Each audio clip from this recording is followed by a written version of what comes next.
기도하겠습니다. 하나님 아버지, 은혜와 사랑을 감사합니다. 저희들을 여기까지 사랑으로 강권하여 주심을 감사합니다. 세상에서 듣고 보고 말하는 것이 육신의 것으로 하지 않게 하시고 하늘 아버지의 말씀으로 보고 듣고 말할 수 있는 능력으로 함께하여 주시옵소서. 이 시간에도 하나님의 말씀을 사람의 교훈으로 듣지 않게 하시고 영과 진리로 예배하는 시간이 되게 하여 주시옵소서. 예수 그리스도 이름으로 기도합니다. 아멘. 네, 반갑습니다. 우리 옆사람과 인사 나누시죠. 반갑습니다. 네. 오늘 혹시 새로 오신 분 계신가요? 손 좀 들어주세요. 네, 두 분 계시네요. 네, 뜨거운 박수로 환영하겠습니다.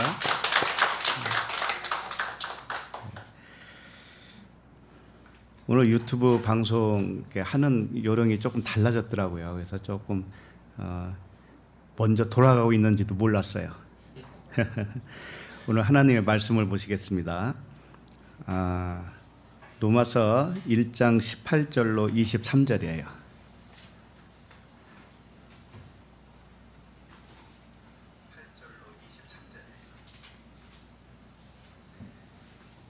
로마서 1장 18절부터 23절. 자, 시작. 하나님의 진노가 불의로 진리를 막는 사람들의 모든 경건하지 않음과 불의에 대하여 하늘로부터 나타나나니 이는 하나님을 알만한 것이 그들 속에 보임이라. 하나님께서 이를 그들에게 보이셨느니라. 장세로부터 그의 보이지 아니하는 것들 곧 그의 영원하신 능력과 신성이 그가 만드신 만물에 분명히 보여 알려졌나니 그러므로 그들이 핑계하지 못할지니라.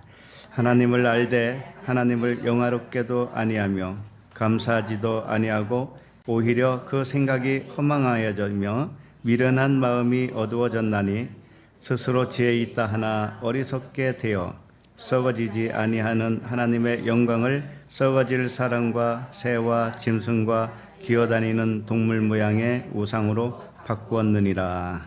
아멘.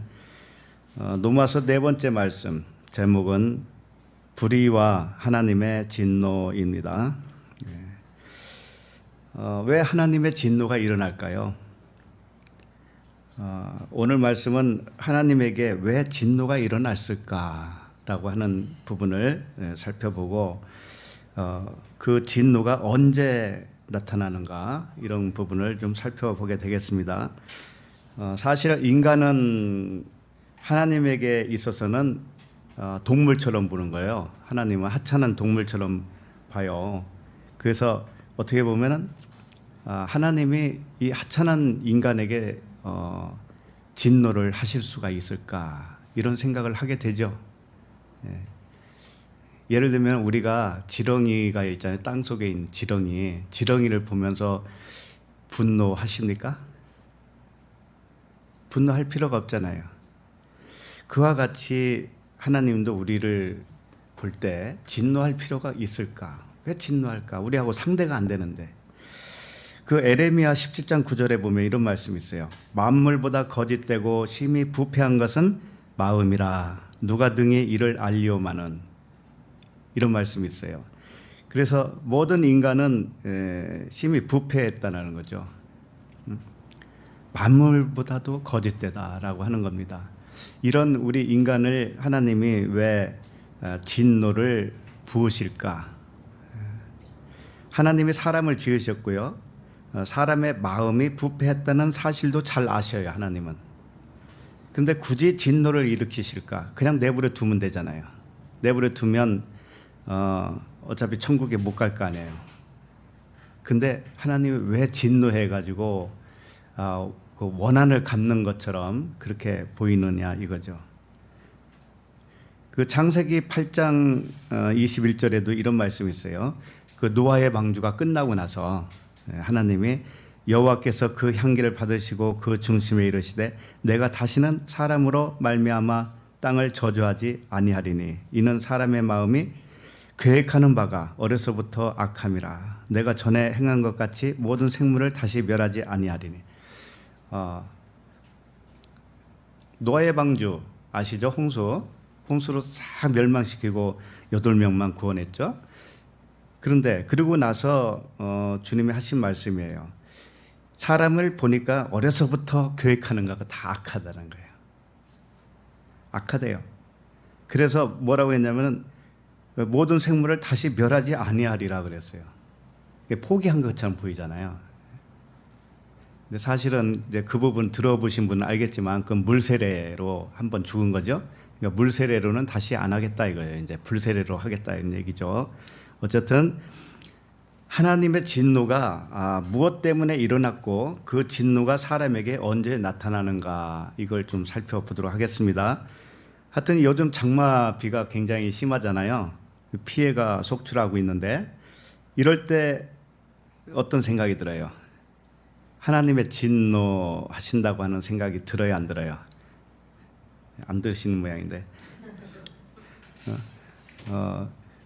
피해가 없는 분들은 별로 생각이 안 날 수도 있어요. 그러나 피해를 입은 당사자는 어떻게 생각하겠어요? 하나님이 화가 나셨나 봐 라든지 하나님이 참다가 이제 한번 이렇게 손을 대시나 보다 퍼부으시나 보다 그러니까 하나님의 진노로 생각하죠. 그러나 하나님의 말씀이 알려주시는 하나님의 진노는 달라요. 그거하고 달라요. 사람의 생각과 다르다고요. 하나님의 진노는 하나님의 진노는 우리를 살리기 위해서 주시는 거예요. 우리를 살리기 위해서. 홍수로 인해서 피해를 입고 인명 피해도 있습니다만은 당사자에게는 진노처럼 느껴질 수가 있습니다만은 하나님이 하시는 성경적인 진노는 우리를 살리기 위해서예요. 살리기 위해서. 그래서 우리가 착각을 하시면 안 돼요. 하나님은 하나님의 진노가 세상적으로 볼 때 그 뭐 지진이 일어난다든지 쓰나미가 일어난다든지 그런 것으로 생각하시면 안 돼요. 에레미야 29장 11절에 보면 여호와의 말씀이니라 너희를 향한 나의 생각을 내가 아나니 평안이요 재앙이 아니니라 너희에게 미래와 희망을 주는 것이니라 이런 말씀이 있어요. 하나님은 어찌하든지 우리를 향한 그 사랑이 있는데 그 사랑은 재앙이 아니라는 거예요. 재앙이 아니고 평안이라는 거죠. 그리고 소망을 주는 거예요. 소망을. 그러니까 오늘 말씀도 우리에게 평안을 주는 말씀이죠. 불의와 진노 이런 단어가 등장했음에도 불구하고 역시 희망을 소망을 주는 말씀이다 이거예요. 평안을 주는 말씀이다. 그렇기 때문에 하나님께 항상 감사할 수가 있어요. 우리는 감사할 수가 있어요. 자, 그러면 18절 한 절씩 이렇게 보도록 하겠습니다. 18절 다시 한번 읽어볼까요? 하나님의 진노가 불의로 진리를 막는 사람들의 모든 경건하지 않음과 불의에 대하여 하늘로부터 나타나니. 네. 문자적으로 보면 반드시 사실적으로 보면 하나님의 진노가 불의로 진리를 막는 사람들의 모든 경건하지 않음에 나타난다 이거예요. 그러니까 하나님의 진노는 언제 임하나? 하나님의 진노는 왜 생겼느냐? 진리를 막고 있기 때문에 그래요. 다른 게 아니고 진리를 막고 있기 때문에요. 진리를. 하나님의 진노가 왜 생겼다고요? 진리를 막았기 때문에. 그리고 그 하나님의 진노가 나타나는 이유는 뭐예요? 진리를 드러내기 위해서. 그러지 않겠어요? 예. 그래서 그러면 진리를 막는 것이 뭐라고 했습니까? 여기에 보면 그렇죠. 경건하지 않는과 불의라고 그랬습니다. 그러니까 모든 불의, 모든 경건하지 않은 거, 그러니까 불경건, 불의, 불경건이에요. 불의, 불경건이 뭔가 하면은 진리를 막고 있는 것이다라고 하는 거예요. 그래서 진노가 쌓였어요. 하나님께 진노가 생겼습니다. 그럼 진노가 나타나는 것, 진노를 퍼붓는 것, 이게 뭐겠어요? 그 진리를 막고 있는 것을 전부 다 깨어버리는 거겠죠. 그래서 목적이 뭐예요? 진리가 드러나게 하기 위해서. 네. 진리가 드러나게 하기 위해서예요. 그래서 불의가 진리를 맡고 있는 불경건이 진노가 임해서 다 깨져버리면 불의한 사람이 어떤 사람으로 변하겠어요? 의로운 사람으로 변해요. 그럼 불경건한 사람이 깨지면 어떻게 변할까요? 경건한 사람이 되잖아요. 하나님의 목적이 여기에 있단 말이죠. 그래서 진노는 반드시 있어야 돼요, 없어야 돼요? 있어야 돼요. 왜냐하면 우리 사람은 처음부터 의로운 사람이 한 사람도 없기 때문에 그래요. 그러니까 불의예요. 우리는 불의로 지어졌어요. 그리고 불경건이에요. 자, 그럼 불의와 불경건이 진리를 맡고 있었는데 진노가 임해서 그 불의를 다 이렇게 태워버리고 삭제시키고 뚜껑을 열어서 이제 의로운 사람으로 만들어주고 불경건이 경건한 사람으로 만들어져요. 자, 이것이 뭐예요? 전부 다 하나님의 사랑이란 말이죠. 하나님의 사랑. 자, 그래서 성경에 나오는 이 단어, 용어 이런 것들은요, 세상에서 생각하는 용어와 좀 달라요. 많이 달라요. 진노하면은 어떻게 생각하냐면 세상적으로 보면은 진노는 멸망시키는 거잖아요. 그저 멸망시키는 데만 이유가 있잖아요. 그렇지만은 성경에서 말하는 진노는 분명한 목적이 있어요. 그것은 살리는 데 목적이 있어요. 살리는 데.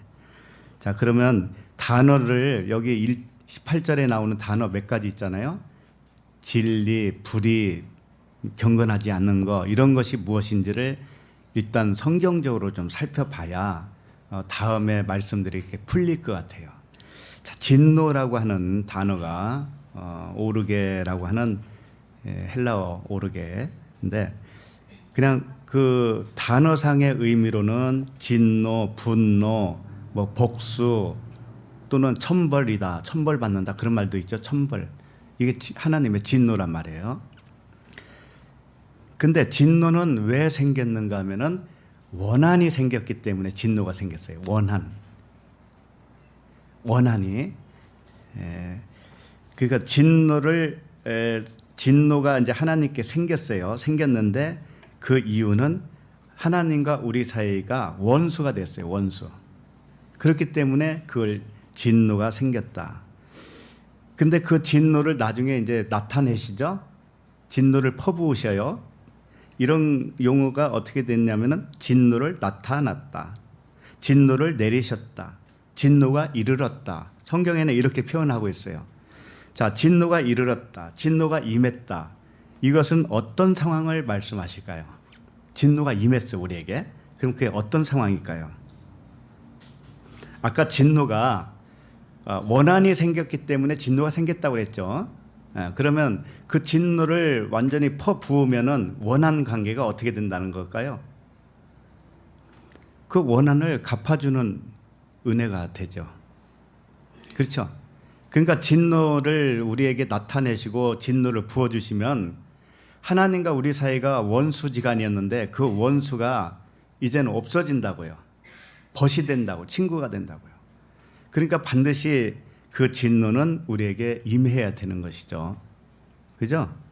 그래서 진노가 쌓인다. 하나님께 진노가 있다.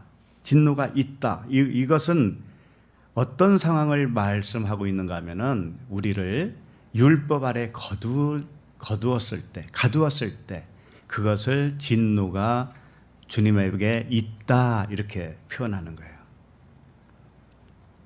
진노가 하나님께 있어요. 그건 뭐냐면은 우리를 하나님의 자녀들을 율법 아래에 딱 가두는 거예요. 가두는 거.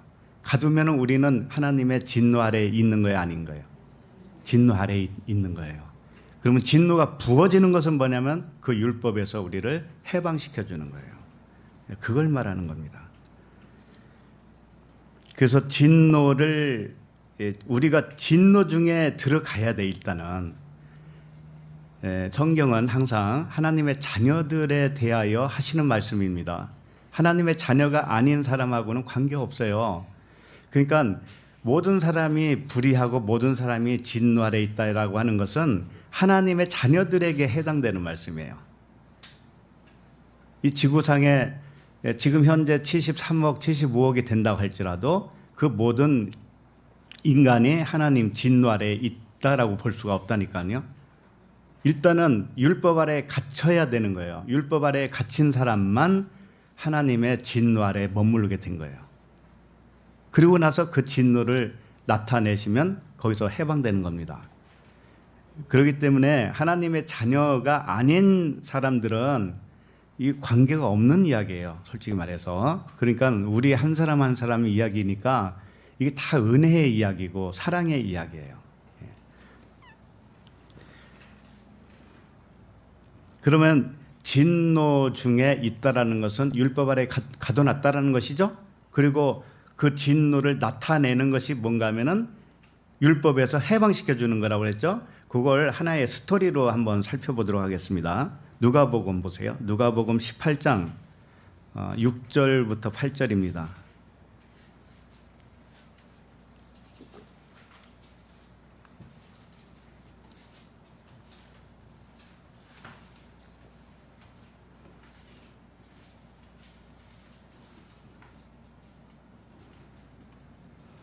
자, 6절 보시면 주께서 또 이르시되 불의한 재판장이 말한 것을 들으라. 자, 이게 내용이 어떤 내용인가 하면은 그 어떤 과부가 불의한 재판장에게 내 원한을 갚아주세요. 자주 갔다고 그랬죠. 그 과부와 불의한 재판장 이야기예요. 자, 그러면 과부는 누구예요? 오늘날 우리로 말하면 우리들이 과부예요. 율법의 남편하고 헤어지는. 그러면은 그리스도라고 하는 신랑을 기다리고 있는 상태죠. 그러니까 완전히 율법에서 헤어나고 그 율법이라고 하는 그 원한 가진 자, 자기하고 원한 가진 자가 이제 거기서 완전히 자기에서 떨어져 나가는 것을 불의한 재판장에게 탄원하고 있어요. 그럼 불의한 재판장은 누구겠어요? 예수님이셔요. 예수님. 하나님이 육체를 입고 오시면 그분이 불의한 거예요. 불의하다고 하는 것도 이제 좀 살펴보겠지만 불의한 것은 뭔가 보이지 않는 하나님이 보이는 하나님으로 나타나죠. 그럼 그게 불의한 거예요. 그래서 불의한 재판장은 육신 말씀을 의미하는 거예요. 육신 말씀. 그래서 과부의 원함은 불의한 재판장에게서 풀려나는 거예요. 똑같죠? 불의한 재판장이나 불의한 그 과부에게 있어서 원한을 가진 자나 똑같아요. 과부에게 원한 가진 자가 율법이고 그 율법이 누구예요? 불의한 재판장이라니까. 그러니까 똑같죠? 거기서 헤어나오는 거예요. 거기서 그것을 탄원하고 있다. 그래서 율법에서 또는 이 세상에서 육신 말씀 예수에게서 풀려나서 그리스도와 연합되게 해주세요. 이게 원한을 풀어달라고 하는 거죠. 자, 그러면 7절을 보세요. 7절 보시면 하물며 하나님께서 그 밤낮 부르짖는 택하신 자들의 원한을 풀어주지 아니하겠느냐. 그들에게 오래 참으시겠느냐. 하나님은 분명히 자신의 아들들에게 원한을 풀어준다 이거예요. 원한을 풀어주신다고 하는 것은 언약이죠. 지금 약속이에요. 그렇게 풀어주겠다. 약속, 언약이에요. 자, 8절 보세요. 내가 너희에게 이르노니 속히 그 원한을 풀어주시리라. 그러나 인자가 올 때에 세상에서 믿음을 보겠느냐 하시니라. 자, 원한을 풀어주는데 인자가 올 때 풀어주는 거예요. 그리스도께서 진리로 나에게 확 나타나셨을 때 그때 원한이 풀려요. 자, 그런데 원한이 풀릴 때 반드시 생기는 현상이 있어요. 그게 뭔가 하면은 세상에서 믿음을 보겠느냐 이렇게 말씀하셨죠. 그러니까 뭐냐면은 내가 세상 사람이었잖아요. 그러면 주님이 오시잖아요. 나한테 진리가 확 열려서 보이죠. 그러면은 아, 나에게는 믿음이 없었구나. 이걸 고백을 하게 돼요. 세상의 그 땅적인 존재에게는 믿음을 볼 수 없다라는 것을 우리 본인들이 고백을 하게 된단 말이에요. 그것이 하나님이 나에게 그 원한을 풀어줬다고 하는 증거예요. 하나님이 나에게 원한을 풀어준 증거가 뭔가 하면은 나에게는 믿음이 없었네. 이 고백이라니까요.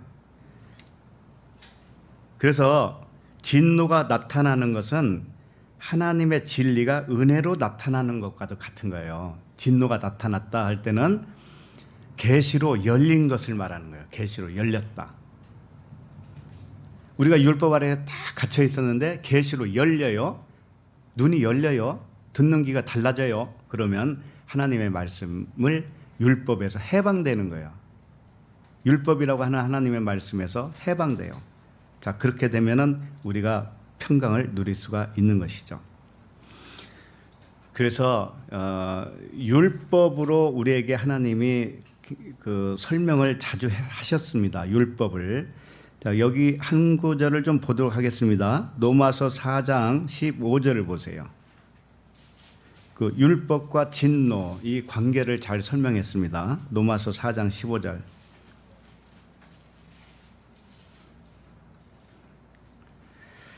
읽어볼까요? 율법은 진노를 이루게 하나니 율법이 없는 곳에는 범법도 없느니라. 네.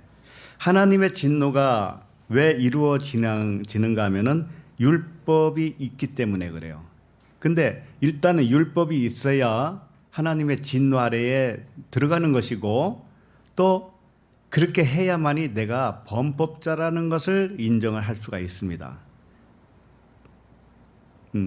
육신의 행위로는 의롭다함을 얻을 자가 없다라는 것을 알기 위해서는 율법의 진노를 우리는 받아야 되는 거예요.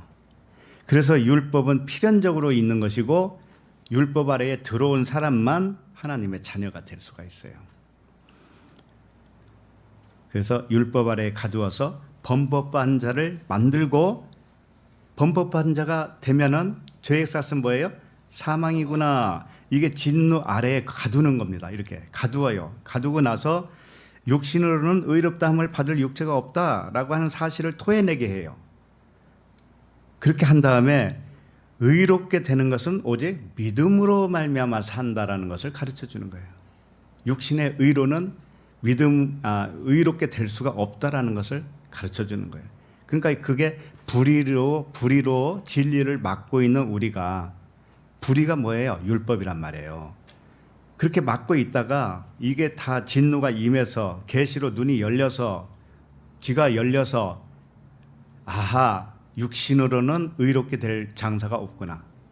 오직 믿음으로만 되는 것이구나 라는 것을 이제 믿게 되어져요. 그래서 이런 모든 과정을 해서 완성을 이루기 위해서 필연적으로 그 과정을 말할 때 보면은 우리는 율법 아래에 가두는 것이고 진노 아래에 머물게 되는 것이고 그 다음에 진노가 부어지고 그 다음에 은혜의 믿음으로 살 수 있다라고 하는 그런 믿음을 갖게 되는 것입니다. 그렇게 해서 결국은 진노를 내리는 것은 율법에서 진리로 자유케 하게 자유를 주시는 거죠. 그래서 갈라디아서 3장 23절을 잠깐 볼까요? 갈라디아서 3장 23절.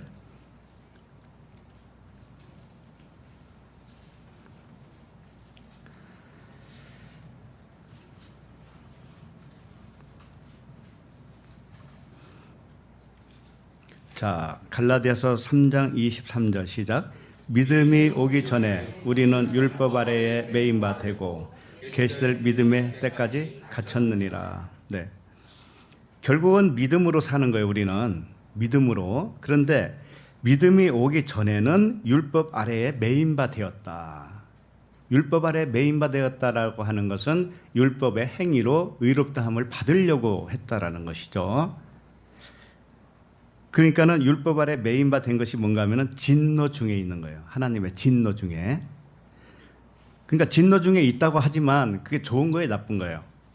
좋은 거예요. 반드시 열어주기 위해서 매였으니까. 그 다음에 계시될 믿음의 때까지가 뭐냐면은 진노가 임한 거예요. 계시될 믿음이 왔잖아요. 그러면 그게 진노가 임한 거라고요. 진노가 나타난 거예요. 그래서 그렇게 진노가 임하고 계시될 믿음이 주어질 때까지 율법 아래에 매여 놓았다. 매인바 되었다. 이것은 필연적이에요. 하나님의 방식이에요. 하나님이 우리를 구원하는 방식. 그래서 다르게 표현하면은 예수 안에 매인바 된 것이 예수 육신 말씀, 육체. 예수님 육체잖아요. 근데 육신 말씀이잖아요. 그분은 말씀이 육신이 됐으니까 그분은 성경으로 말하면 성경 66권 문자예요. 문자가 예수란 말이에요. 자, 이 예수 안에 매인바 된 것이 뭔가 하면 하나님의 진노 아래에 있는 거예요. 하나님의 진노 아래에 있는 거예요. 그리고 예수가 그리스도로 계시된 것이 진노가 나타난 거예요. 예수를 그리스도로 이제 깨닫게 되어지잖아요. 그러면 하나님의 진노가 나에게 나타난 거라고요. 심판을 받은 거예요. 이렇게 되는 것이 전 구원의 과정이다라고 하는 거예요. 그래서 하나님의 모든 이 말씀은 다 은혜예요. 은혜. 자, 그래서 성경의 그 용어나 단어들은 세상에서 통용되는 뜻과 일치하지가 않아요. 세상의 용어는 그림자입니다. 항상 모형이고 그림자예요. 자, 그러면은 지금 진노가 무엇인지를 이제 살펴봤습니다. 진노가 좋은 거예요, 나쁜 거예요? 좋은 거예요. 다 아멘이에요. 우리는 아멘밖에 없어요. 그래서 진노는 알았고, 그럼 진리가 뭔가요? 진리를 뭐라고 그래요? 헬라어로 알레테이아라고 그러죠? 진리를 알레테이아. 이 알레테이가 뭔가 하면은 숨기지 않았다라는 뜻이에요. 숨기지 않았다. 참된 것이다.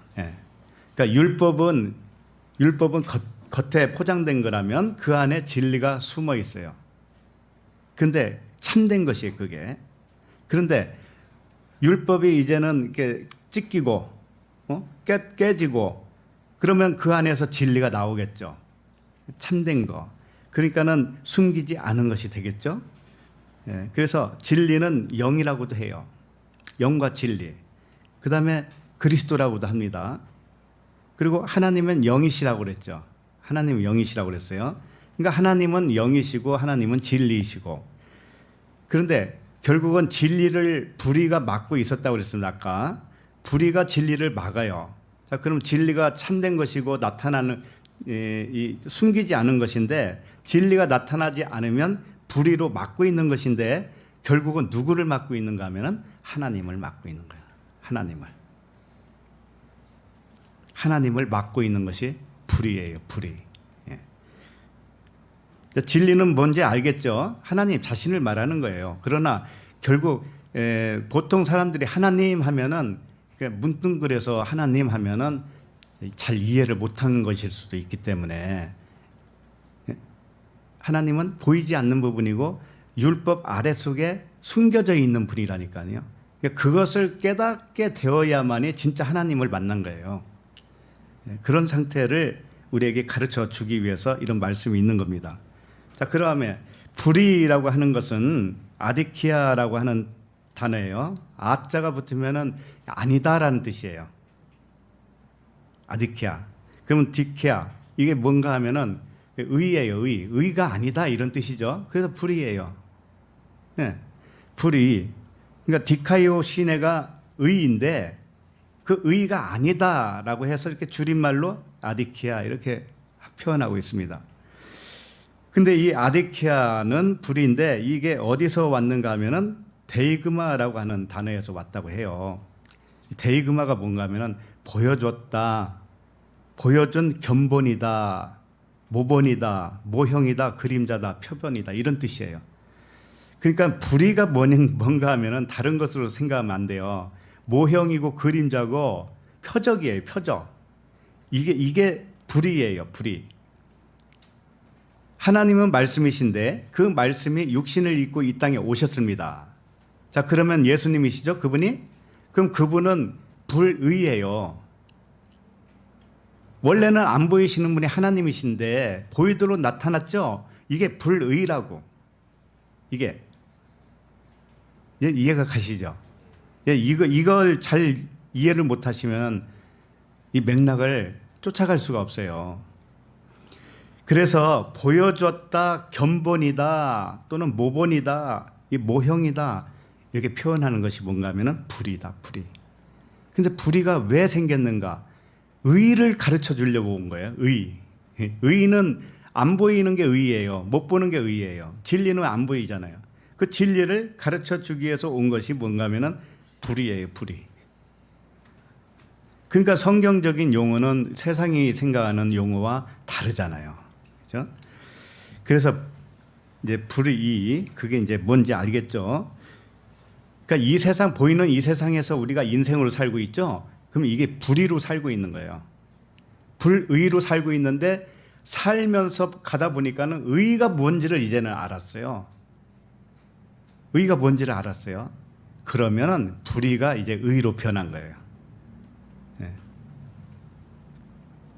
그럼 그 다음에 불경건이라는 말씀이 있어요. 불경건, 경건하지 않다 이렇게 번역이 되어 있잖아요. 그게 아세베이아예요.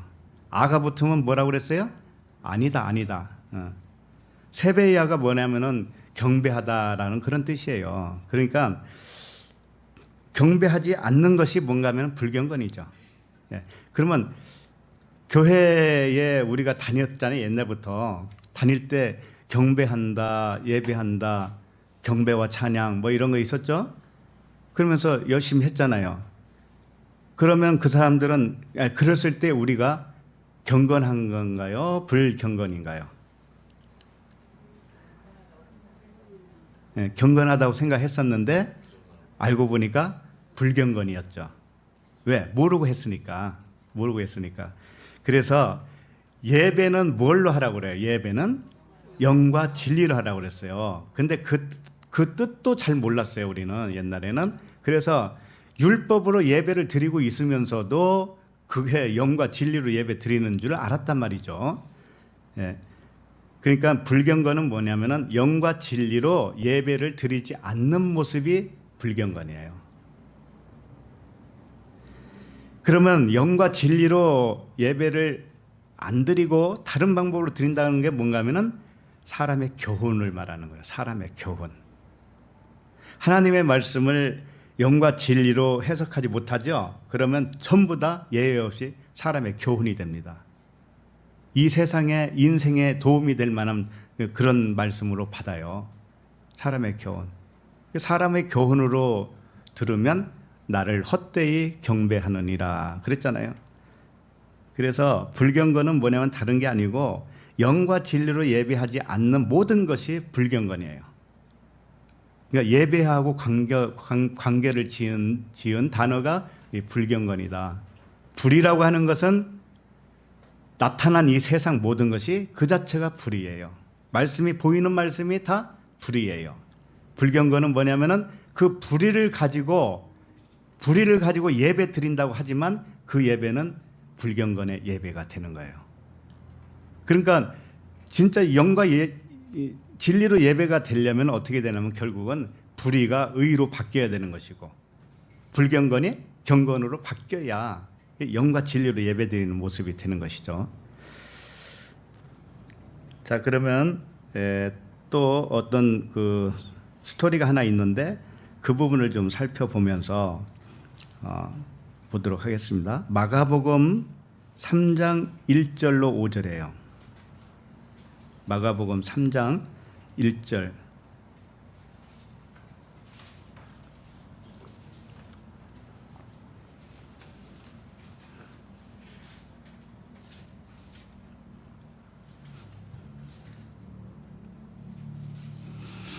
(1절) 1절 2절 같이 읽겠습니다. 시작. 예수께서 다시 회당에 들어가시니 한쪽 손 마른 사람이 거기 있는지라 사람들이 예수를 고발하려 하여 안식일에 그 사람을 고치는가 주시하고 있거늘.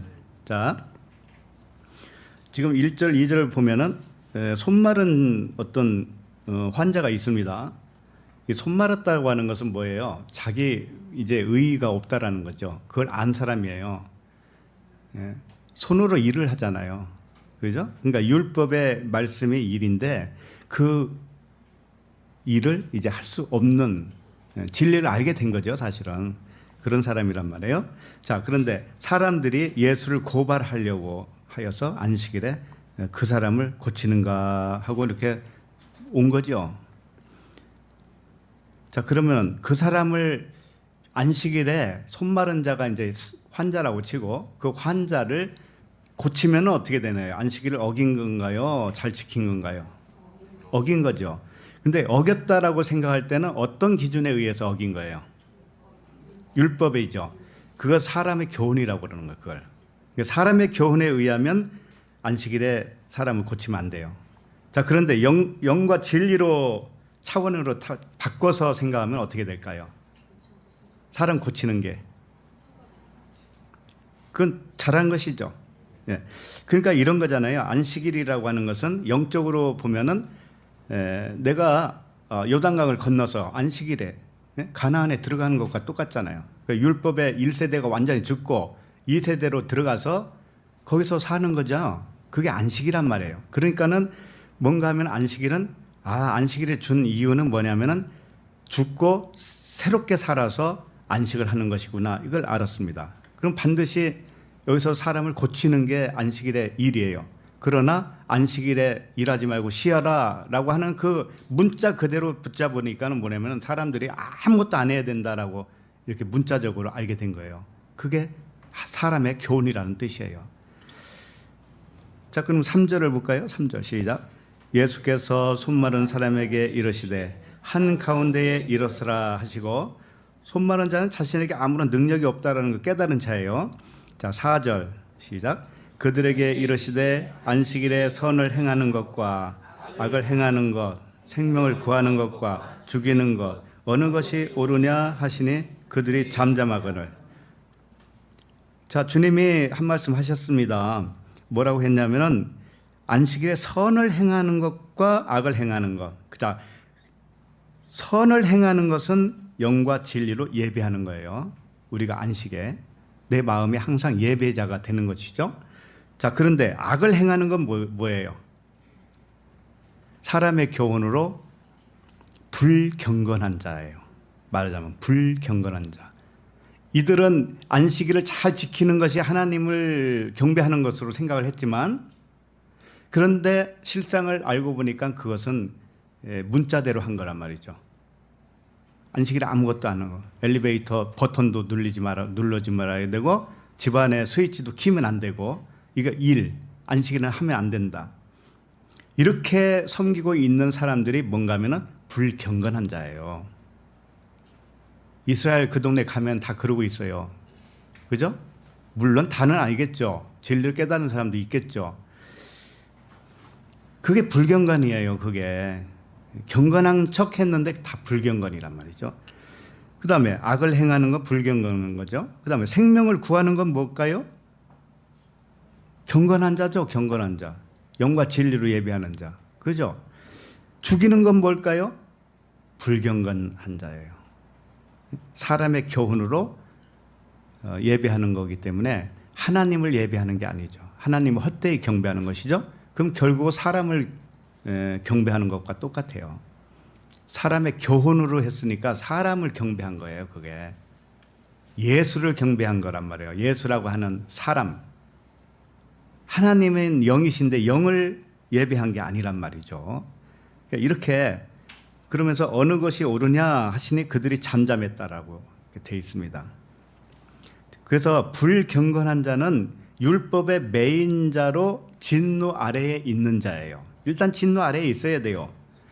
그 다음에 경건한 자는 진노 아래에 있는 그 불경건한 자를 진노를 내려서 경건한 자로 만들어준 은혜와 사랑을 입은 자죠. 우리 주위에도 이렇게 나눠질 수가 있죠. 불경건한 자와 경건한 자. 그죠? 그러니까 종교적인 여심은 하지만 모르고 했기 때문에 그건 불경건한 자가 되는 거예요. 전부 다. 그러나 이제는 그 불경건한 자에서 우리도 전부 다. 그런데 여기에 진노가 임했습니다. 이제 진노가 나타났어요. 우리에게. 그래서 확 열렸어요. 자, 그때부터는 우리도 경건한 자가 되는 것입니다. 자, 보고 있는데 5절을 보도록 합니다. 5절. 그들의 마음이 완악함을 탄식하사 노하심으로 그들을 둘러보시고. 자, 완악함을 탄식하고 노하심으로 그들을 둘러보는 게 뭐냐면은 진노하시는 모습이에요.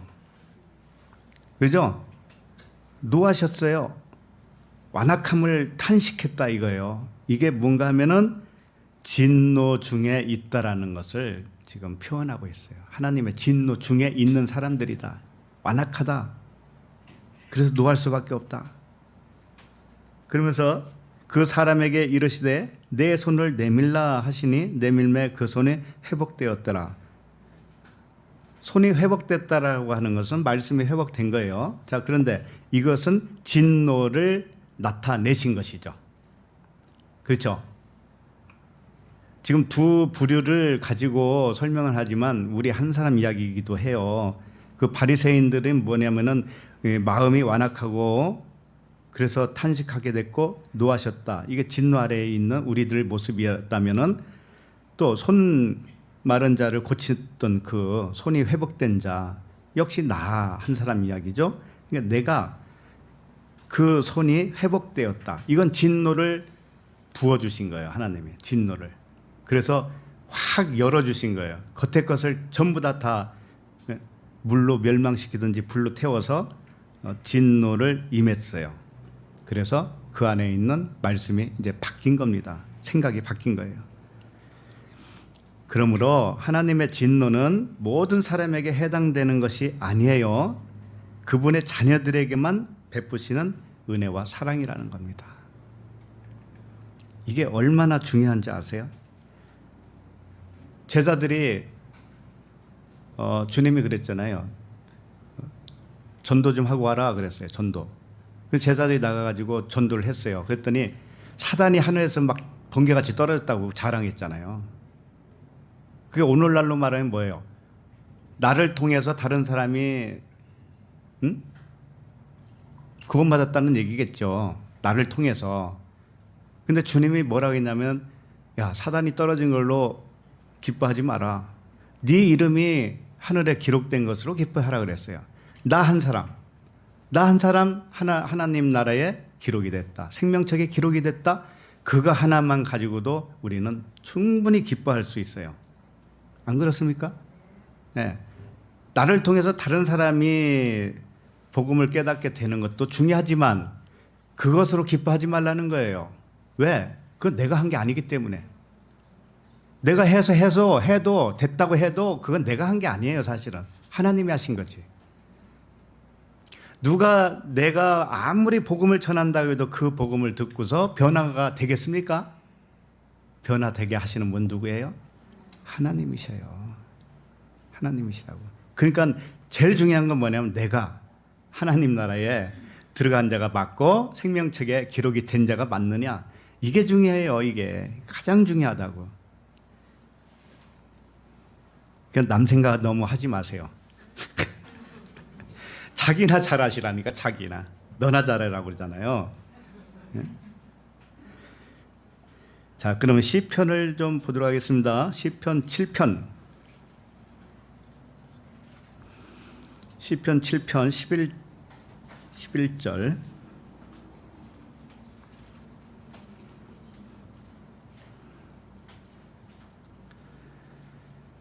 시편 7편 11절 시작. 하나님은 의로우신 재판장이시며 매일 분노하시는 하나님이시다. 네, 하나님은 의로우신 재판장이라고 그랬죠. 불의한 재판장이 아닙니다. 하나님은 원래 의로우셔요. 하나님은 영과 진리시기 때문에.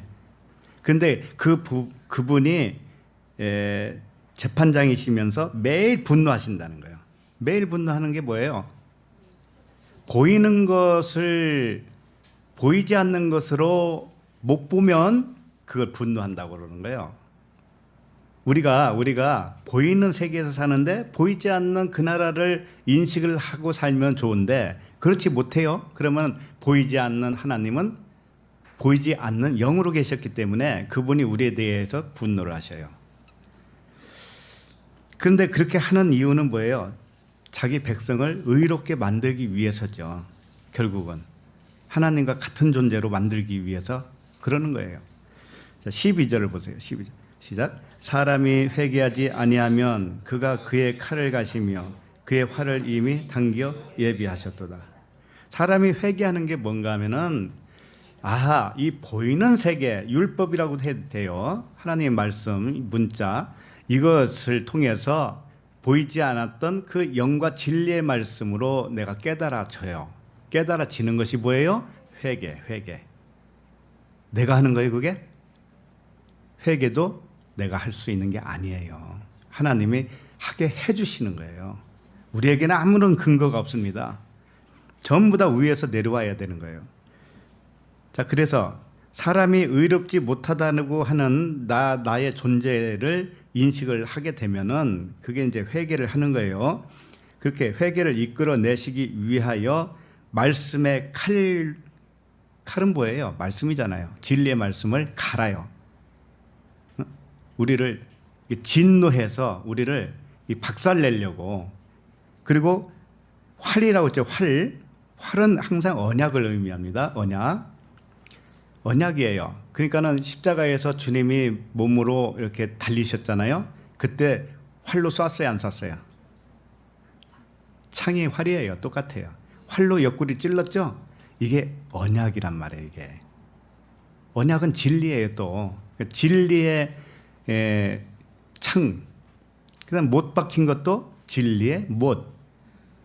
그렇게 해서 우리를 의롭게 만들어 주시겠다라고 하는 하나님의 은혜를 말씀하신 거예요. 자, 13절에도 보면은 13절 시작. 죽일 도구를 또한 예비하시며 그가 만든 화살은 불화살 들이로다. 이랬습니다. 죽일 도구는 뭐냐면은 십자가잖아요. 십자가에 매달죠. 나무. 그게 뭔가 하면은 언약의 진리 기둥이라는 뜻이에요. 십자가가. 그리고 불화살은 뭐예요? 불은 뭐예요? 성령을 의미하잖아요. 그러니까 불화살은 성령, 진리 되시는 성령, 진리의 성령이 오시면 우리에게 세 가지를 책망을 하셔요. 죄에 대하여, 의에 대하여, 심판에 대하여. 이 세 가지를 우리를 찔러서 우리가 육신의 눈이 어두웠고 귀가 어두웠기 때문에 찔러서 겉의 것을 벗겨내는 겁니다. 할례를 하는 거예요. 그래서 마음에 할례를 해서 보이지 않는 것을 보게 하는 겁니다. 이게 하나님의 은혜죠. 그래서 불이라고 하는 것은 보이는 겁니다. 보이는 이 세상이고 이 세상으로부터 온 육신의 생각이에요. 불이라고 하는 것은. 그 불경건은 뭐예요? 사람의 교훈으로 예배하는 거예요. 그러니까 세상에서 온 육신의 생각이 불의라면 그 불의로 예배하는 것이 뭐냐면 불경건이에요. 이 육신의 생각, 사람의 교훈을 한마디로 말하면 헛된 말 또는 거짓말이라고 합니다. 헛된 말 또는 거짓말이라고 해요. 그래서 이 부분도 좀 살펴봐야 돼요. 에베소서 5장 6절을 펴보세요.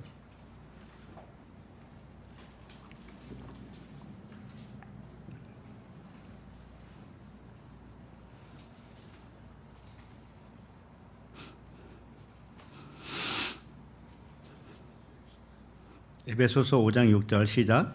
누구든지 헛된 말로 너희를 속이지 못하게 하라. 이로 말미암아 하나님의 진노가 불순종의 아들들에게 임하느니라. 네.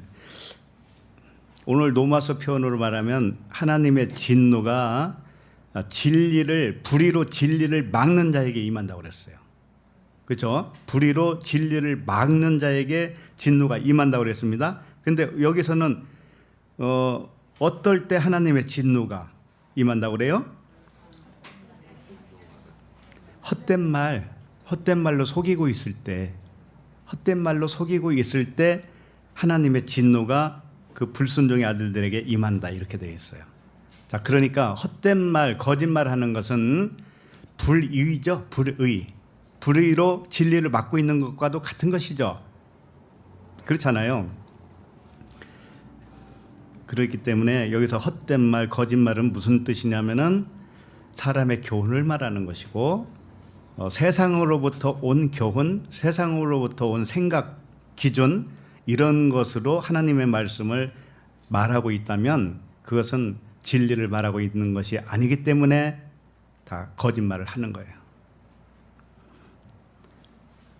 그래서 보이는 것을 표적으로 알아야 되는데, 보이는 세상, 우리가 살고 있는 이 세상이 표적으로 주었다라는 것을 알아야 돼요. 근데 표적으로 줬다라는 사실을 모르면 이 세상의 언어는 전부 다 헛된 말이 돼요. 거짓말이 돼요. 그래서 그걸 불순종의 아들들이라고 하는 거예요. 불순종의 아들들. 그런데 그 불순종의 아들들에게 뭐가 임해요? 하나님의 진노. 그게 은혜예요. 은혜. 그게 사랑이에요. 진노가 임해야 되는 거예요. 진노가 임하는 것이 뭐냐면 계시해 준다라는 뜻이죠. 계시. 열어주신다. 자, 이 같은 말씀을 다른 곳에서도 하셨는데 좀 살펴보도록 하겠습니다. 골로새서 3장 5절 좀 보세요. 골로새서 3장 5절.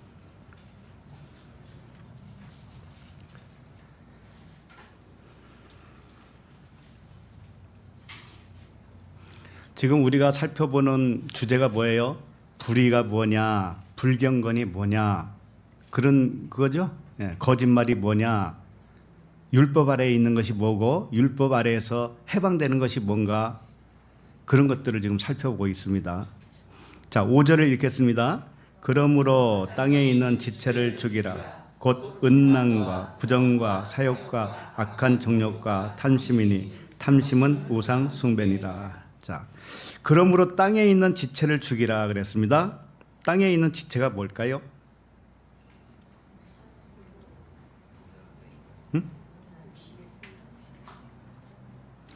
예, 거기 나오죠. 뭐 음란, 부정, 사욕 그런 것인데, 일단은 땅에 있는 지체가 뭔지를 모르면 말씀이 풀어지지가 않아요. 그죠? 땅에 있는 지체가 뭐지? 예. 여러 가지 다양하게. 예. 땅에 있는 게 뭔가 하면은 하늘과 땅 있죠. 하늘과 땅. 하늘은 하나님, 보이지 않는 하나님이시라면 땅은 뭐예요? 보이는 하나님이에요. 보이는 하나님. 예수는 그리스도로 표현한다면 예수가 땅이고 그리스도는 하늘이란 말이죠. 그럼 뭘 죽이라는 거예요? 예수를 죽이라는 거잖아요. 그러니까 그분이 죽어 주시잖아요. 그러니까 우리들도 예수 차원의 생각들이 있을 거라고요. 육신의 생각. 그것을 여러 가지로 표현을 다르게 했을 뿐이죠. 결국은 진리가 하나님이시라면 진리를 가르치려고 모형으로 온 이 세상, 모형으로 왔단 말이에요. 이 세상은 표적. 이 세상은 설명용이란 말이에요. 설명용. 우리도 인생을 살아가죠. 인생이 뭔가 하면은 설명을 하고 있는 거예요. 설명을. 주님이 진리에 대해서. 그거 하나밖에 없어요. 결국은. 우리가 인생 살아봐야 몇 살까지 가요? 100살까지라고 합시다. 100세. 요즘 100세 시대니까. 그러니까 하나님이 100살까지 가르친 거예요. 진리를. 그래서 다 배웠습니까? 그러면 육체는 이제 필요 없잖아. 보이는 건 필요 없지. 그럼 보이지 않는 너의 실체를 내가 가져가면 되잖아. 그러니까 육체를 버려버리잖아요. 땅에다가. 결국은. 그러죠? 그러니까 우리 이 살덩어리도 역시 비유, 모형, 표적이란 말이죠. 인생 자체가 다 표적이에요. 알려주려고 설명용으로 왔다는 거죠. 알려주려고. 중요한 건 내 안에 있는 영이 중요한 거잖아요. 예, 그래서 진리의 반대편으로 그 모형으로 준 땅의 거, 이게 땅의 지체예요. 전부 다. 우리의 인생살이가 다 땅의 지체라고요. 세상으로도 온 육신의 생각이 전부 다 땅의 지체예요. 그걸 죽이라는 거예요. 그것을 이제는 하나하나 풀어서 설명을 하는 것이 뭐예요? 곧 음란과 이렇게 돼 있죠. 음란. 첫 번째 나온 게 음란이죠. 음란이 뭡니까? 예, 포르네이아라고 돼 있어요. 원어로 보면 포르네이아. 여기서 뭐 포르노가 왔겠죠. 포르네이아. 근데 음란이 뭐예요? 이 세상으로 말하면 부적절한 그런 관계를 얘기하겠죠. 근데 성경에서 말하는 음란은 뭐냐면은 근친상간을 의미하는 거예요. 근친상간. 자, 근친상간이 이 세상적으로 보면은 가족들이죠. 가족들이 그런 그 부적절한 행위를 할 때 근친상간이라고 그래요. 그런데 하나님이 말하는 근친상간은 뭔가 하면은 이런 거예요. 우리의 남편 누구예요? 하나님이셔요. 하나님. 보이지 않는 하나님이신데 하나님의 근친이 누구냐면은 땅이에요. 땅. 이 세상 땅. 보이는 이 세상. 이게 하나님의 한 가족인데 보이도록 나타난 하나님이세요. 자, 그러면 우리가 보이는 세상과 짝을 하고 있잖아요. 그러면 이게 근친상간이에요. 그러니까 그 야고보서에 그런 말 있잖아요. 간음하는 여인들아, 세상과 벗된 것이 하나님의 원수인지 알지 못하느냐, 그런 말이 있죠. 그러니까 세상과 벗하는 것이 뭔가 하면은 세상을 모형으로 줬는데 모형으로 알지 못하고 살면은 세상과 벗한 거죠. 그러면 그게 간음이라니까. 근친상간을 하고 있다라니까. 가짜 하나님하고 상관하고 있죠. 가짜 하나님. 그러니까 그게 근친상간이란 말이에요. 그래서 하나님은 이런 말씀을 계속한 거예요. 아버지 아내의 하체를 범한 자는 죽여라. 아버지의 딸을, 자매의 하체를 범하면 죽여라. 고모의 하체를 범하면 죽여라. 이런 말씀이 있죠. 이게 전부 뭐예요? 이 세상을 말하는 거예요. 이 세상을. 하나님은 위에 계신 분이고 여기는 밑에죠. 그러니까 하나님의 하체예요. 여기가. 세상이 하나님의 하체라고.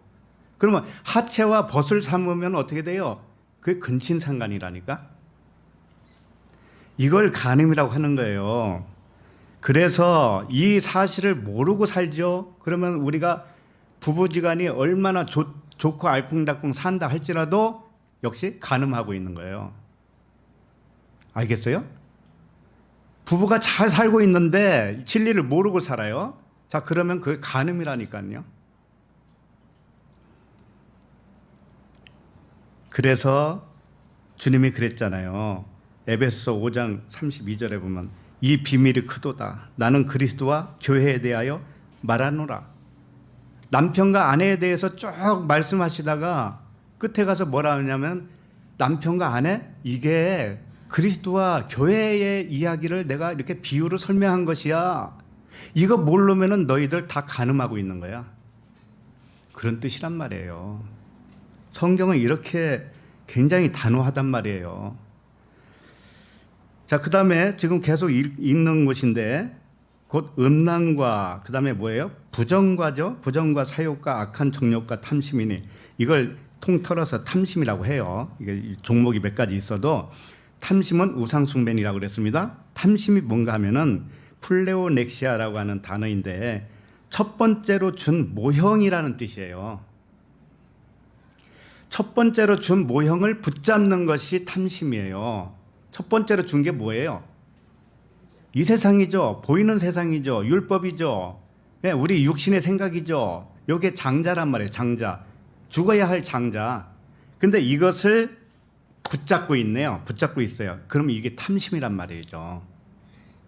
보이지 않는 그 나라를 사모하지 않고 이 세상에서 어떻게 잘 살까에만 꽂혀 있으면 이게 탐심이라는 것이죠.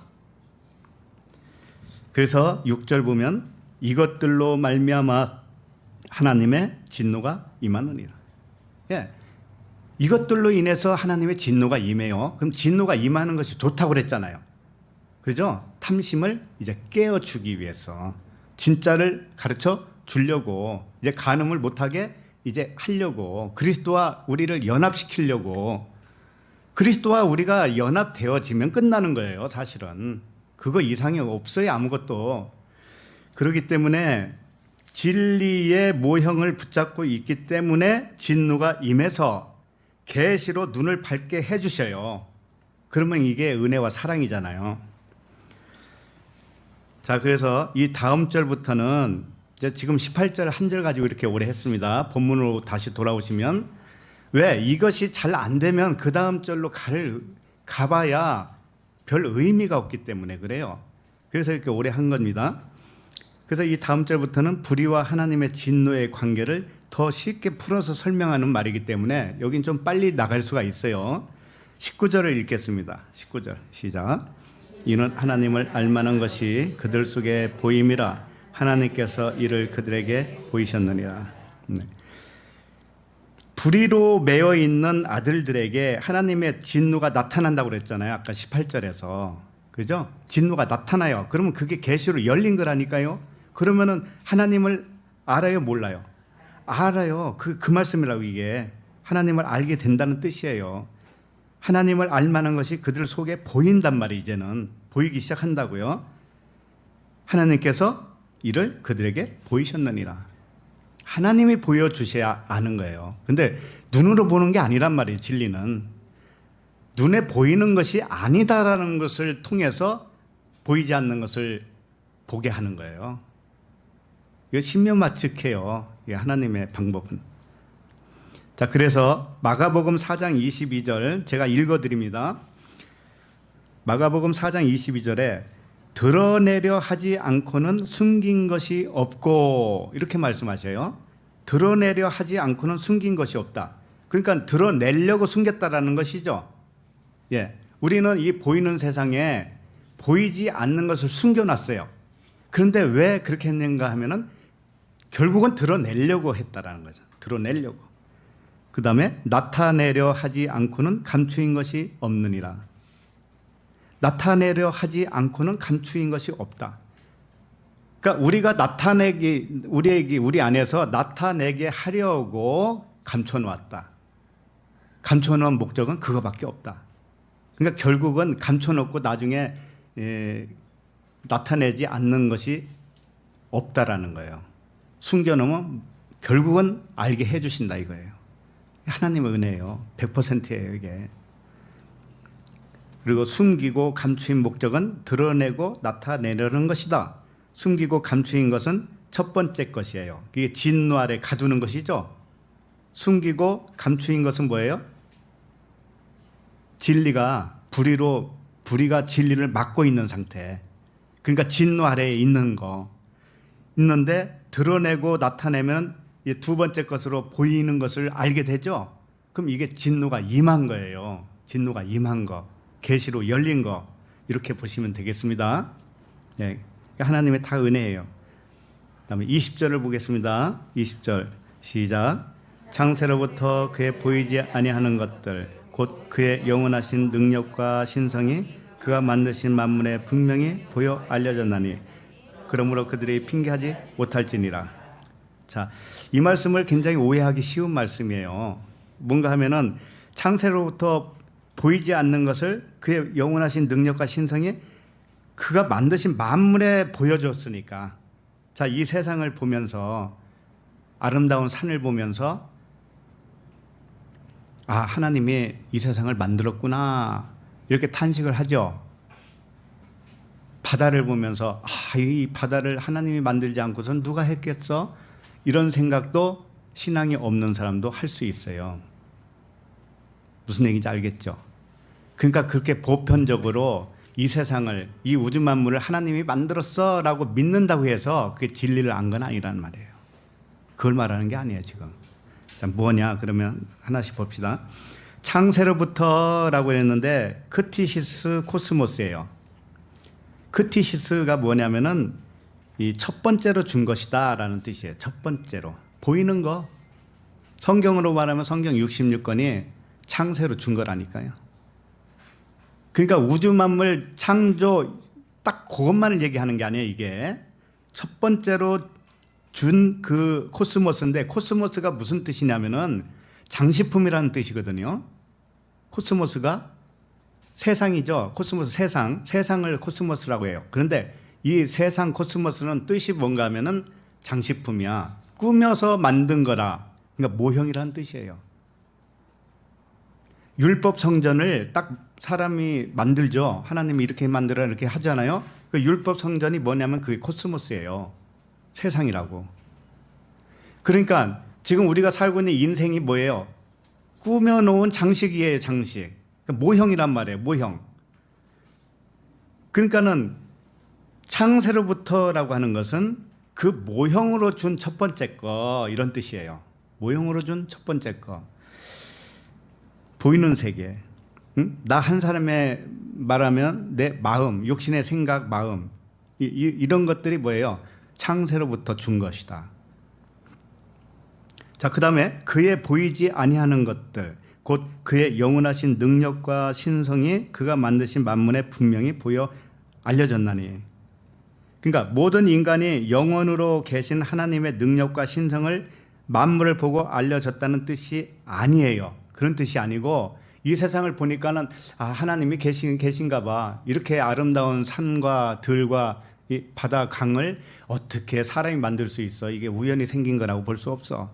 하나님이 만드는 게 분명한 거야. 요 정도까지 알았다고 해서 되는 게 아니라는 거죠. 그걸 말하는 게 아니에요. 그럼 뭐냐? 하나님의 자녀들만 보이는 세계가 보이지 않는 하나님을 알려주시기 위해 창조하셨다는 것을 아는 거예요. 예를 들면은 해가 있죠. 태양이 있잖아요. 그러면은 낮과 밤이 있죠. 낮과 밤. 낮과 밤은 태양이 없어졌다가 다시 뜨는 건가요? 태양은 그대로 있죠. 예, 하나님은 한 하나님이셔요. 그와 같이. 그런데 지구의 자전을 통해서 낮과 밤이 생긴 것뿐이죠.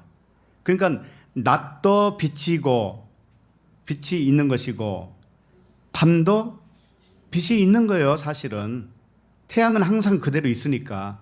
자, 이런 것을 통해서 진리를 깨달으라고 하는 거예요. 진리를 깨닫는 것이 하나님의 목적이라는 거예요. 이게 아름다운 세계, 하나님이 지으신 창조 아름답도다 이렇게 찬양한다고 해서 되는 게 아니고, 이 우주 만물에는 하나님의 원리를 다 숨겨놨다니까요.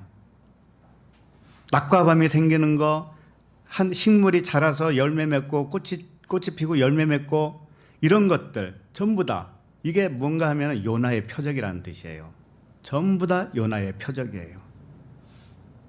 하나님이 우리에게 이 세상을 주었을 때 표적으로 줬는데 요나의 표적밖에 없다고 그랬어요. 요나의 표적. 3일 길로 죽고 새로 태어나는 거잖아요. 그죠? 이 세상이 전부 다 그런 것으로 우리에게 가르쳐주고 있다니까요. 그것을 하나님의 자녀들은 깨닫게 된다라는 사실이지, 우주 만물 보면서 이거 하나님이 만든 게 틀림없어 이렇게 고백한다고 해서 진리를 깨달은 게 아니라는 거예요. 아셨죠? 그러니까 오늘 하루하루도, 우리에게 일어나는 하루하루도 주님이 3일 길로 준 거예요.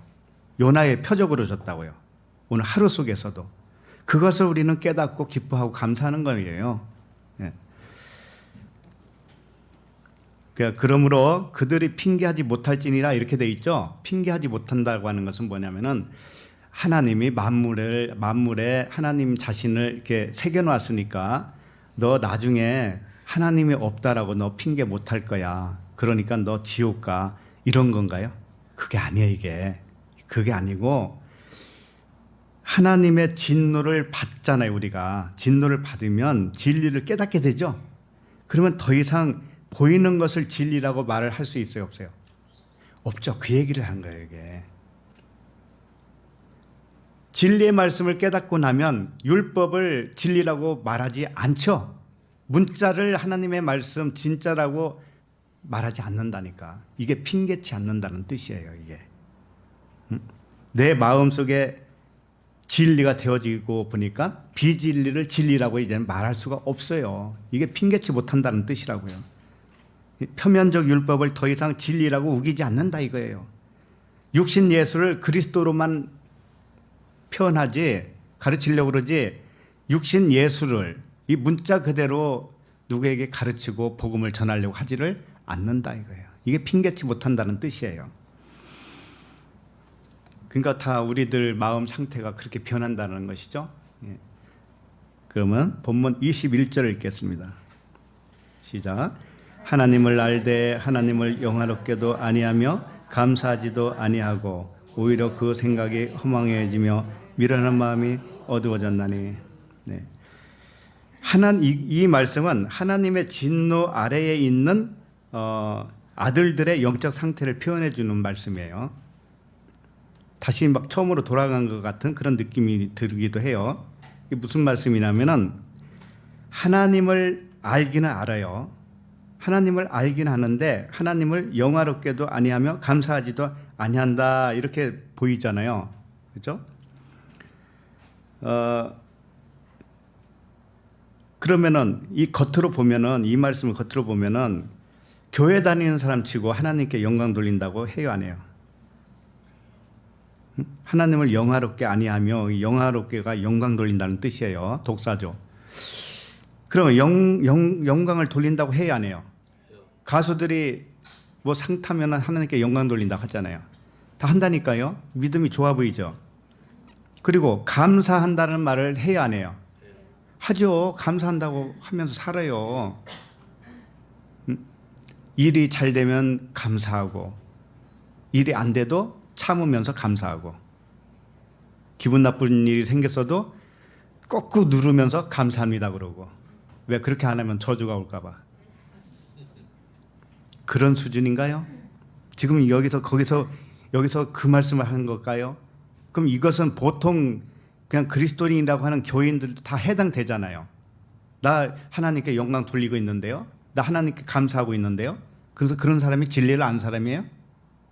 아니란 말이에요. 이게 그런 말씀이 아니라는 거예요. 그러니까 사람들은 그래요. 매사에 하나님께 영광 돌리거든요. 이렇게 자랑할 수가 있어요. 나 하나님께 감사하거든요. 범사에 감사해요. 이런 것은 껍데기란 말이에요. 껍데기. 그걸 아셔야 돼. 하나님이 오늘 안전하게 해주셔서 감사합니다. 하나님 오늘 먹을 거리가 있어서 감사합니다. 하나님 영광 받으소서. 이게 진리를 안 사람이에요? 몰라도 이렇게는 해요. 그냥 다 한다고. 그러니까 그런 말씀을 했겠느냐고.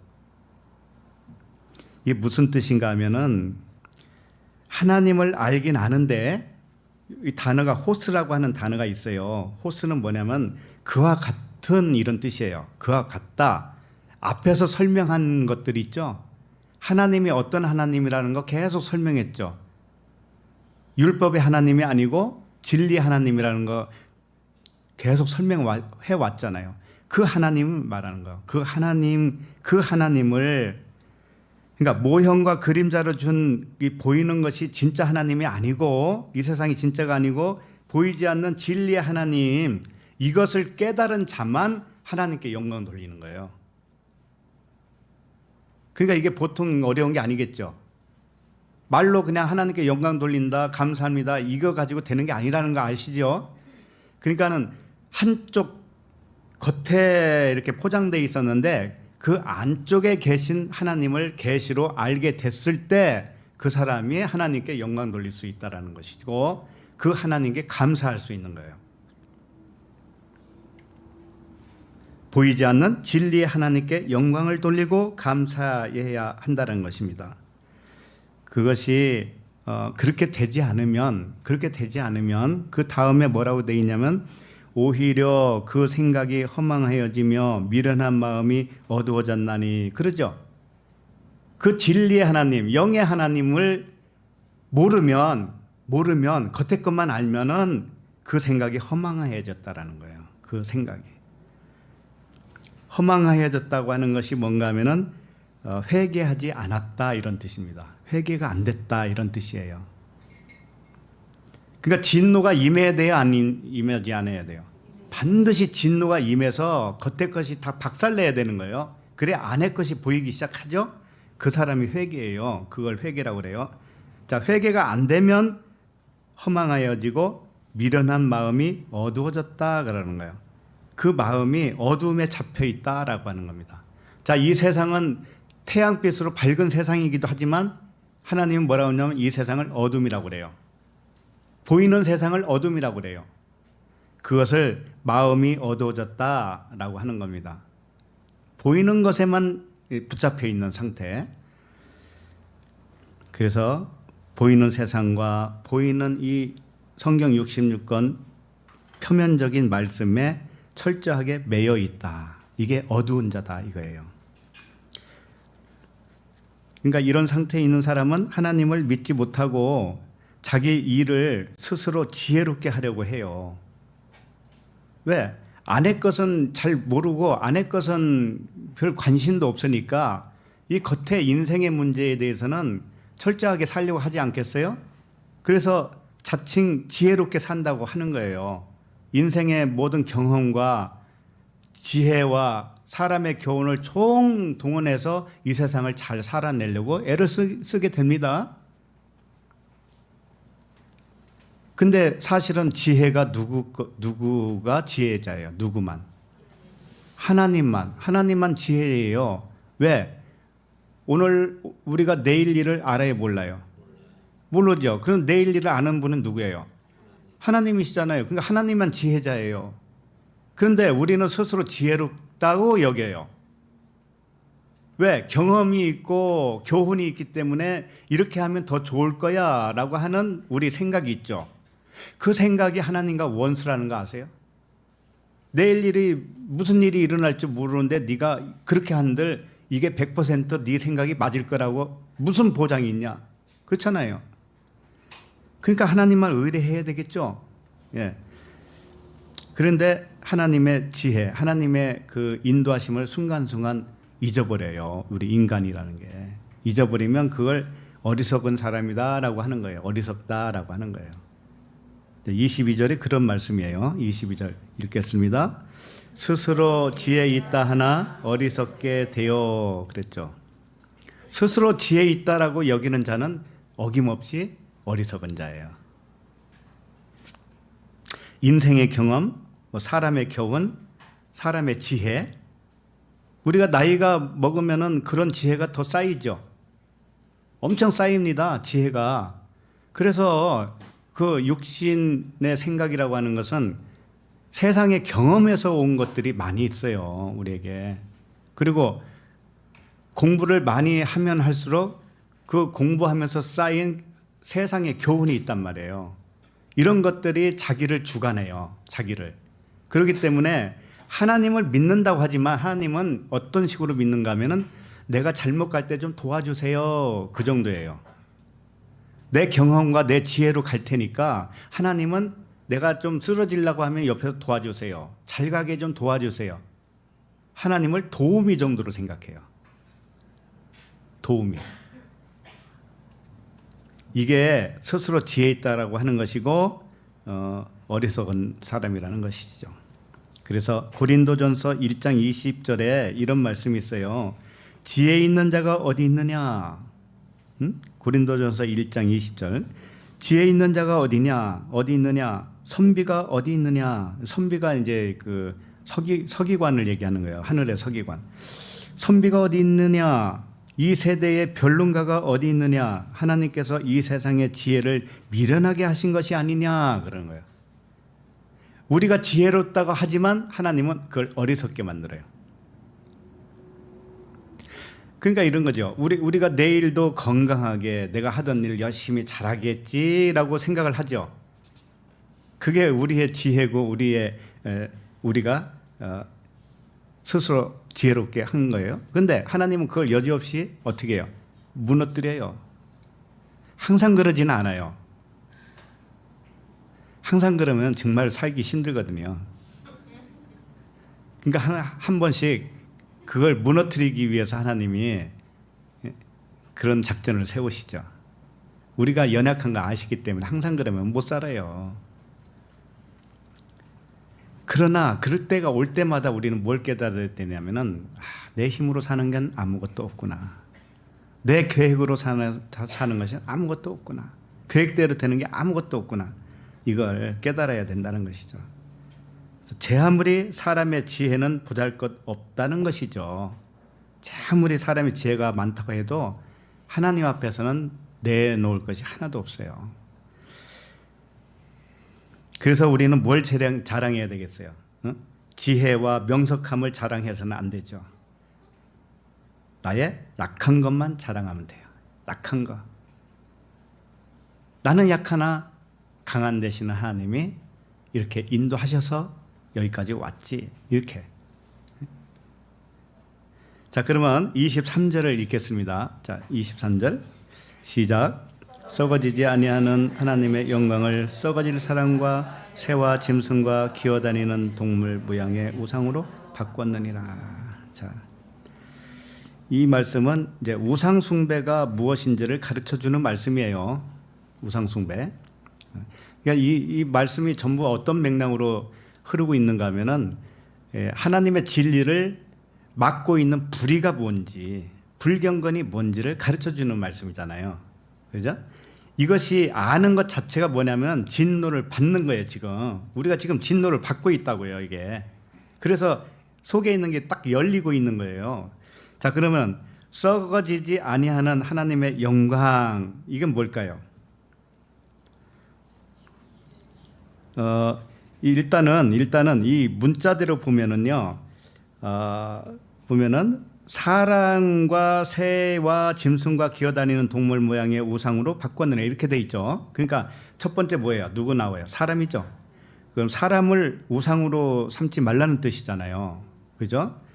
자, 그러면 이 사람을 우상으로 섬길 때 어떻게 하는 것이 우상 섬기는 거예요? 사람을? 이런 것이 될 수도 있죠. 사람이 아무리 뛰어나고, 그죠? 사람이 뛰어나고 뭐 진리를 잘한다고 해도 절대로 존경하거나 칭찬하면 안 된다. 그러면 우상이 된다. 이런 말인가요? 칭찬 좀 하면 어디 덧나나요? 칭찬했으면 그게 우상인가요? 물론 그것도 과하면 안 되겠지만 근본적인 말씀은 그게 아니라고요. 그리고 다 새와 짐승과 기어다니는 동물의 형상을 만들어 놓고 절하지 말아라, 이런 뜻인가요? 이게 우상으로 바꿨다 했으니까 새와 짐승 기어다니는 거 동물들을 이걸 형상으로 만들어 놓고 거기서 절하면은 이게 우상이야, 이런 뜻일까요? 그럼 그렇게 하는 사람들이 도대체 몇 명이나 된다고? 우리 어머니도 옛날에 남녀 호랭 개교인가 뭐 그런 거 있었어요. 시골에서 옛날에 정한수 물 떠놓고 거기서 이렇게 빌었어요. 근데 새 같은 거 만들어 놓지 않았어요. 내가 봤을 때 새도 없었고 기어다니는 짐승도 없었어요. 어떤 동물의 형상도 거의 다 만들어 놓지 않았어요. 그러면 그 어머니가 그 당시 어머니가 진리를 아는 거예요? 우상을 안 한 거, 우상 숭배를 안 한 거예요? 이게 뭔가 하면은 그런 말씀이 아니라는 거 아시죠, 이제는? 새의 형상을 만들어 놓고 우상하면은 그 우상이고, 동물의 형상을 만들어 놓고 절하면은 그게 우상이고, 이런 말씀을 여기다 한 게 아니라는 거예요. 그러면은 일단 썩어지지 아니하는 하나님의 영광이 뭔지를 압시다. 썩어지지 아니하는 하나님의 영광, 이것은 보이는 표적은 썩는 거라는 것이에요. 첫 번째로 준 이 보이는 세계죠. 이것은 썩는 거라는 거예요. 왜 썩는 거라고 표현한 거냐면은 표적은 설명용이라고 그랬죠. 설명을 다 하면은 그게 썩은 거예요. 썩고 새로 태어난 거예요. 뭘로 태어나요? 썩지 아니한 것으로. 썩지 아니한 것으로 이제는 의미가 달라진단 말이죠. 그래서 하나님의 썩어지지 아니하는 하나님의 영광이라고 하는 것은 표적으로 주어서 그것을 설명이 다 이루어졌을 때 깨닫게 된 그 하나님의, 보이지 않는 하나님을 우리가 알게 된 그 영광, 그 영광을 의미하는 것이죠. 그래서 모형과 그림자로 준 것들을 그 자체로 의미를 찾으려는 것이 하나님과 바꾼 거예요. 자, 이 세상을 우리가 인생을 살아요. 그럼 인생이 뭔지를 배우려고 노력을 하는데, 인생을 통해서 영생을 알려고 노력하는 것은 좋은 것인데, 그렇게 해야 되는 것인데, 인생만을 알려고 그래요. 인생만. 그리고 노래해도 인생만 노래해요. 자, 그러면은 그게 뭔가 하면은 영생을 인생으로 바꾼 것이 된다고요. 그게 우상이란 말이에요. 그게 그게 자체가 우상이란 말이죠. 그래서 그걸 표현을 사람, 새, 짐승, 기어다니는, 이 기어다닌다고 하는 뜻이 뭐냐면 뱀을 의미하는 거예요. 뱀. 예수를 의미한다고. 예수. 사복음서. 꼭 사복음서만 해당되는 게 아니에요. 성경 66권이 네 발 달린 짐승이에요. 왜? 천국은 사각형이라고 그랬잖아요. 근데 그걸 모형으로 왔으니까 네 발 달려 짐승이 되는 거예요. 왜 짐승이라고 표현하냐면 짐승 자체는 영이 있어요, 없어요? 영이 없어요. 영이 없어서 이 보이는 모든 세계, 문자 말씀 자체는 영이 없다라는 거예요. 생명이 없다라는 거예요. 이건 설명용이지 생명 자체가 아니다라는 거예요. 그런데 우상으로 바꿨다고 하는 것은 뭐냐면은 이 썩어질 거, 모형으로 준 것들을 진짜인 줄 안다고. 진짜인 줄 안다고. 성경 66권을 문자로 의미를, 문자 말씀으로 의미를 알면서 이게 진짜인 줄 알아요. 이게 우상이란 말이죠. 이게 우상이에요. 그래서 사람, 여기 나오는 뭐 사람, 새, 짐승, 기어다니는 거, 네 발 달린 짐승, 이런 것들이 뭔가 하면은 전부 성경에 나오죠. 성경에 나오잖아요. 사람 나오죠. 짐승 나오죠. 새 나오죠. 전부 나오죠. 뱀도 나오죠. 요것을 상징물이라는 거예요. 상징물. 모세도 그렇고 아브라함도 그렇고 다윗도 그렇고 상징물인데 누구를 알려주려고요? 그리스도. 나에 대하여 증언하는 것이다. 그렇죠? 주님이 그래서 나에 대해서 증언하는 것이다. 모세의 율법에 나오는 모든 상징들 있죠. 또 선지서에 나오는 모든 모형들, 시편에 나오는 모든 비유들, 이게 전부 다 뭔가 하면은 그림자예요. 전부 다 모형이고 설명을 하고 있어요. 그리스도를 모형으로 그리스도를 설명하고 있어요. 나에 대해서 증언하는 증언자들이다. 그러니까 성경 66권에 나오는 모든 그림자, 이 세상에 인생의 스토리가 있죠. 우리의 스토리가 있죠. 이 스토리가 전부 다 뭐예요? 그림자, 비유, 모형, 상징이란 말이죠. 이것을 그렇게 안 보면 하나님을 우상으로 바꾼 거예요. 그래서 진리에 대하여 설명하기 위해서 요나의 표적으로 왔다는 사실을 믿지 못하면 그것이 바로 우상인 거예요. 다른 게 우상이 아니라는 거예요. 새 모양 뭐 여기다 새겨놓고 거기서 절하면 큰일 난다. 그딴 소리 할 필요 없어요. 그 옛날에 모를 때는 불상들 있는 그런데 지나가다가 손 들고 기도하고 그러잖아요. 대적기도. 저 불상 깨질지어다. 이랬단 말이에요. 그게 우상인 줄 알고. 그게 아니에요. 우상은 내 마음에 있었더라고요. 내 마음에 있었어요. 그래서 하나님의 아들들은 이 보이는 것을 우상으로 바꿔서 섬기는 자였다가 그게 진노 아래에 있는 자였죠. 하나님의 진노를 받고 눈이 밝아져요. 밝아져서 보이는 것은 설명용이었구나 이렇게 이제 깨달아요. 인생은 설명용이었구나 이렇게 안다고요. 인생 스토리는 진리만을 설명하는 말씀이었구나 이렇게 고백하며 하루하루를 기쁘게 살아가는 거예요. 이제는 그게 영생을 사는 거예요. 그게 이것이 샬롬이에요. 샬롬. 이렇게 되는 것이 샬롬, 에이레네, 평강이에요. 말씀 한 절 보고 마치도록 하겠습니다. 베드로전서 1장 23절.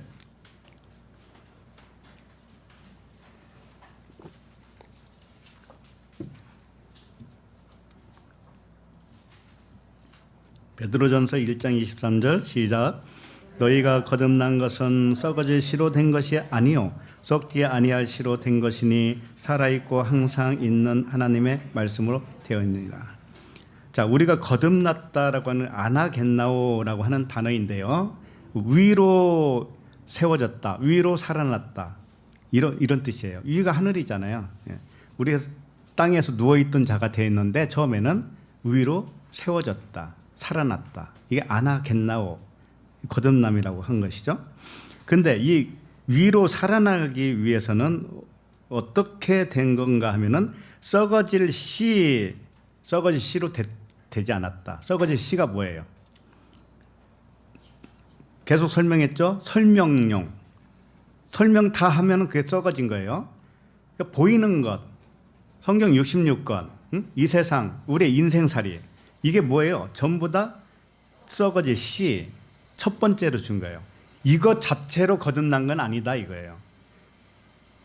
보이는 율법 세상 문자 말씀으로 된 것이 아니요 썩지 아니할 씨, 이것은 살아있는 하나님의 진리의 말씀으로 살아난 것이다. 항상 그 말씀만 하고 있어요. 우리가 진짜 하늘로 살아난 그 말씀이 뭔지 알아? 이 표면적인 말씀으로 살아난 게 아니야. 표면 안에 있는 진짜 말씀이 있다. 그게 하나님의 살아있는 진리의 말씀이야. 그리스도의 말씀이야. 이걸로 살아난 거야 라고 하는 것을 가르쳐주고 있어요. 그래서 믿음은 들음에서 나고 들음은 그리스도의 말씀이라고 그랬잖아요. 그리스도의 말씀, 그게 진리의 말씀, 그 레마라고 하는 말씀이거든요. 레마, 로고스가 아니고 레마. 그래서 이 하나님의 말씀은 전부 다 정말 그 살아있는 생명의 말씀을 주기 위해서 처음에는 진노 아래에 우리를 가뒀어요. 가두고 진노가 임할 때 그 원한이 풀어지고요. 우리가 그 진리를 깨닫게 되어져요. 그렇게 해서 우리를 하늘적인 존재로 자꾸 이렇게 올라가게 하는 거예요. 하늘로. 그러니까 오늘도 영으로 계시고 진리로 계시고 사랑의 눈으로 우리를 바라보시는 그 하나님을 찬양하며 살아가도록 하겠습니다. 네. 기도하겠습니다. 네. 하나님 아버지, 오늘도 살아있는 하나님의 말씀으로 평강을 주시니 감사합니다. 우리는 연약하여서 보이는 세상에 속아서 허우적거릴 때가 많이 있습니다. 육신으로 이 세상을 살아가지만 우리의 속사람은 천국을 살아가며 늘 샬롬이 되게 하여 주시옵소서. 우리가 하나님의 진노 아래 있게 하신 그것도 은혜인 줄로 믿습니다. 이 은혜를 은혜되게 하기 위해서 진노를 베풀어서 하늘의 귀한 것들을 보게 하시니 감사합니다. 남은 생애 기간 동안도 주님과 멍해를 함께 메고 배우며 무거운 짐이 가벼워지게 하여 주시옵소서. 예수 그리스도 이름으로 기도합니다. 아멘.